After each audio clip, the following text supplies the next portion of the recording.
পাঁচটি স্তম্ভকে দুভাগে ভাগ করা হয়েছে। একটি হচ্ছে ইতিকাদ বা বিশ্বাস, দ্বিতীয় নম্বর হচ্ছে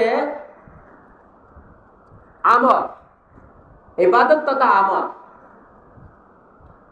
এই দুইটিকে আবার ইবাদতকে আবার তিন ভাগে ভাগ করা হয়েছে। প্রথমটা বিশ্বাস, তো ইতিকাদ বা বিশ্বাস, এটা তো আল্লাহর উপর ঈমান আনা, বিশ্বাস করা। ঈমান আনলেন না, আপনার উপর হজ ফরজ হবে। আপনি ঈমান আনেন নাই, আপনার তো হজ ফরজ নাই।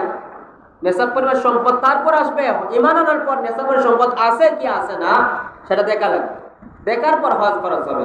যেমন একজন খ্রিস্টান, সে মুসলমান নয়, সে ঈমানদারও নয়, তার উপর হজ ফরজ নাই। যেমন একজন হিন্দু, সে ঈমানদার নয়, তার উপর হজ ফরজ নাই। ইহুদি, সে ঈমানদার নয়, হজ ফরজ নাই। অগ্নি পূজারী মাজুসি, সে ঈমানদার নয়, হজ তার উপর ফরজ নাই। আরো অনেক ধর্মের মানুষ আছে যাদের মধ্যে ঈমান পাওয়া যায় না, তাদের উপর হজও আসবে না। যাদের উপর ঈমান থাকবে তাদের উপর হজ আসবে। তো দ্বিতীয় নম্বর বলেছিলাম ইবাদত। ইবাদত আবার তিন ভাগে বিভক্ত।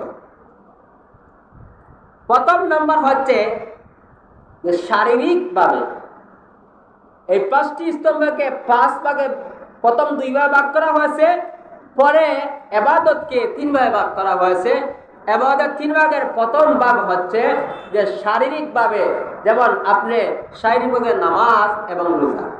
শারীরিকভাবে ইবাদত পাঁচটির মধ্যে তিনটি যে ইবাদত করবেন, এর মধ্যে একটি হচ্ছে শারীরিক, দুইটি যেমন নামাজ পড়া, রোজা রাখা। নামাজ পড়তে হলে আপনার শরীর লাগবে, শরীর ছাড়া আপনি নামাজ পড়তে পারবেন না। এটা টাকার কোন বিষয় না। নামাজ আপনি সশরীরে নামাজ আদায় করা লাগবে। এমনকি রোজা আপনি সশরীরে রোজা রাখতে হবে। এরপর নামাজ এবং রোজা এই দুটি হচ্ছে শারীরিক। আরেকটি হচ্ছে যাকাত। যাকাত হচ্ছে শারীরিক নয়, আর্থিক, মালি।